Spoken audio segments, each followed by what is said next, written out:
Halo semua, apa kabar kalian? Semoga kalian dalam keadaan sehat. Nah, bertemu lagi dengan Bapak di mata pelajaran fisika, dan kali ini kita akan belajar tentang gaya gesek dan gaya normal. Nah, yang pertama kita akan mempelajari tentang gaya gesek. Nah, gaya gesek itu merupakan salah satu aplikasi dari hukum 3 Newton dalam kehidupan sehari-hari. Nah, di video-video sebelumnya kamu sudah mempelajari tentang hukum 3 Newton, di mana untuk setiap aksi selalu ada reaksi yang sama dan berlawanan arah. Rumusnya kemarin itu F1 sama dengan minus F2. Nah, minusnya menandakan berlawanan arah, dan lihat besar gayanya itu sama. F1 sama dengan F2. Nah, contoh misalnya ketika mendorong sebuah meja di atas permukaan lantai, ya misalkan ini mejanya, ini lantainya, maka ketika si meja memberikan gaya terhadap si lantai, maka otomatis si lantai juga memberikan reaksi minus F, ya. Ini saya misalkan F1, ini menjadi minus F2 dengan besar gaya yang sama. Nah, dan itulah mengapa gaya gesekan itu salah satu contoh dari hukum 3 Newton. Nah, ternyata gaya gesek itu ada yang menguntungkan, ada yang merugikan. Nah, contoh yang menguntungkan misalnya gaya gesekan antara sepatu dan lantai, sehingga kita ketika berjalan tidak terjatuh. Misalnya yang kedua lagi, sistem pengereman pada mobil ataupun sepeda motor.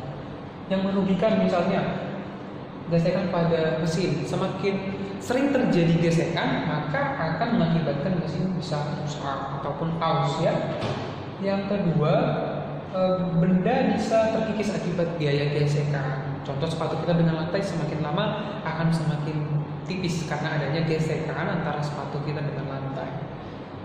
Nah, kamu ingat untuk gaya gesekan selalu berlawanan arah dengan arah gerak benda. Nah, misalnya ada sebuah benda, ya, ada sebuah benda,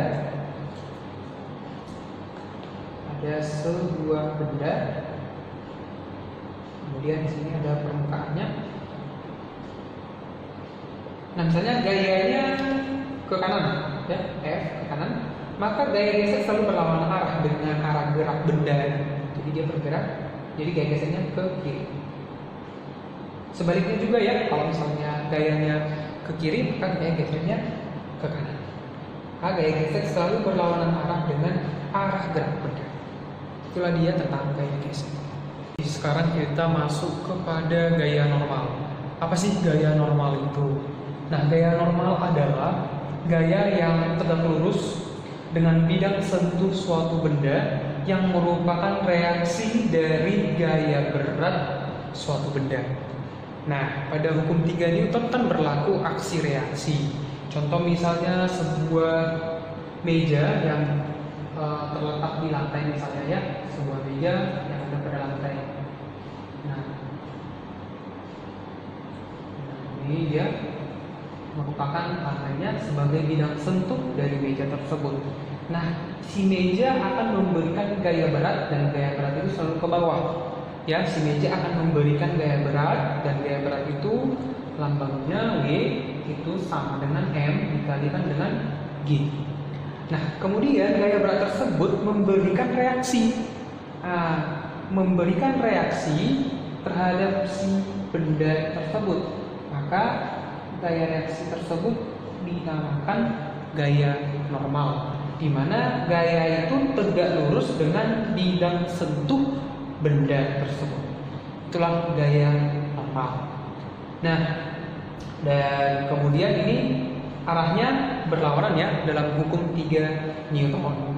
Nah, kemudian apa sih hubungan antara gaya gesek dengan gaya normal? Nah, gaya gesek itu dipengaruhi oleh kasar ataupun halusnya permukaan suatu benda. Semakin kasar suatu benda, maka gaya gesek akan semakin besar. Jadi ini akan semakin besar. Gaya gesek semakin besar.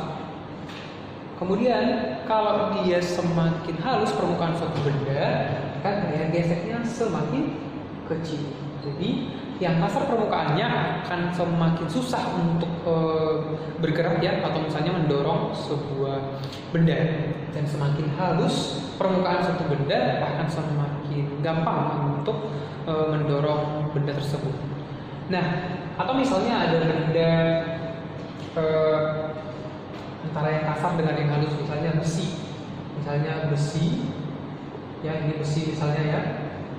Kemudian ada ini misalnya permukaan lantai, kemudian ada kapas misalnya, ya, ini adalah permukaan lantai. Maka antara besi dan kapas dengan massa yang sama akan lebih mudah mendorong kapas karena gaya geseknya lebih kecil dibandingkan dengan besi yang permukaannya kasar, gaya geseknya juga pasti lebih besar. Itu dia hubungan antara gaya normal dengan gaya gesek. Lalu kita rumuskan bahwa gaya gesek itu sama dengan gaya koefisien gesek atau mu dibaca dikalikan dengan gaya normal. Itulah hubungannya. Nah, Fg itu gaya gesek ya. Ini gaya gesek. Kemudian mu-nya itu koefisien, dan ini di soal selalu diketahui biasanya ya. Koefisien gesekan. Kemudian itu adalah gaya normal.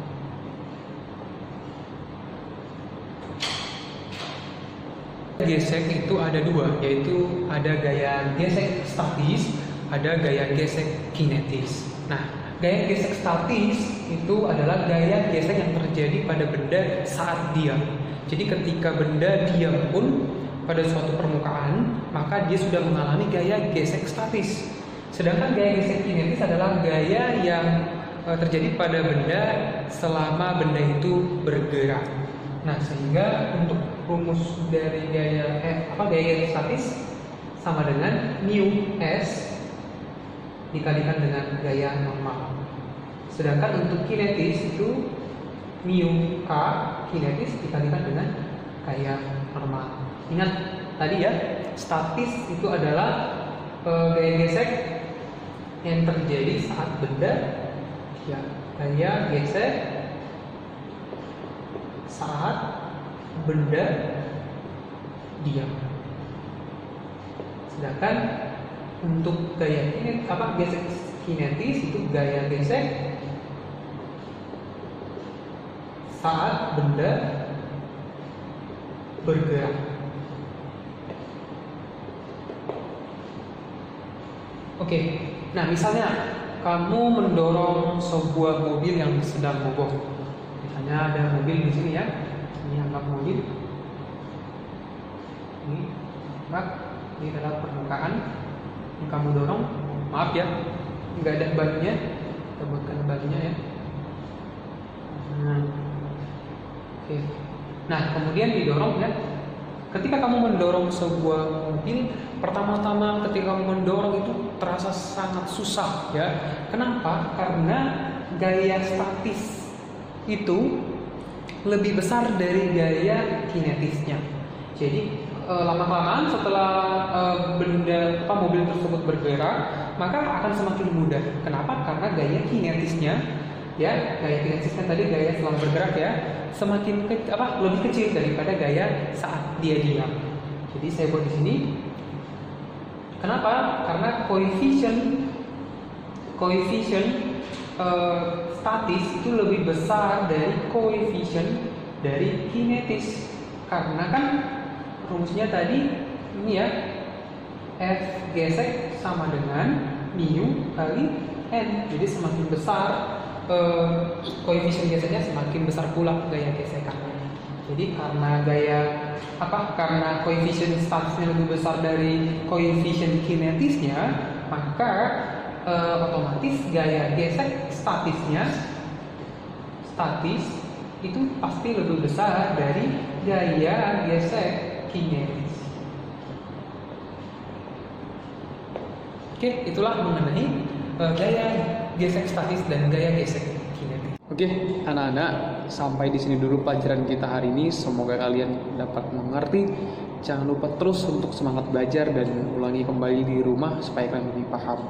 Oke, sampai ketemu di next video. See you, bye bye, sampai jumpa.